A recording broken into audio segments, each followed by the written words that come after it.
లోకం ఒక మాయని తెలుసుకున్నాను. ఏది నా సొంతం కాదనుకున్నాను.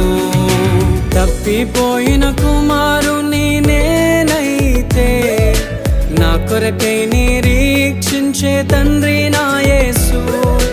తప్పిపోయిన కుమారుని నేనైతే నా కొరకై నిరీక్షించే తండ్రి నా యేసు.